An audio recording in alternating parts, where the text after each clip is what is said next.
ചെലവിന് ഒരു 10,000 രൂപ വേണം. 10,000? ആ. നിനക്കല്ലേ കഴിഞ്ഞ ആഴ്ച 10,000 രൂപ വന്നത്? ഏത് ആ 10,000? ആ. എനിക്കൊന്നും വേണ്ട, ഇന്നാ കണക്ക്. കണക്കോ? ആ. അരി 1200, പച്ചക്കറി 600, DMAC 500, ഓട്ടോ 70, പിന്നെ എന്നെ ചുമ്മാ ഉണ്ടാക്കോ? ഗോതമ്പ് 1200, DMAC 760, സ്കൂളെല്ലാം കൂടെ 2000, പച്ചക്കറി 750, phone recharge 300, DMAC 1700, dry cleaning 320, auto 300. പിന്നെ ഞാൻ ഇതൊക്കെ നടന്നു പോയി വാങ്ങിച്ചോണ്ട് വരുമോ? DMAC 1600.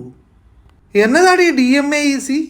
അതെ, ദൈവത്തിന് മാത്രമേ അറിയൂ എങ്ങനെ ചെലവായിന്ന്. എങ്ങനായിരിക്കും ചെലവായേ?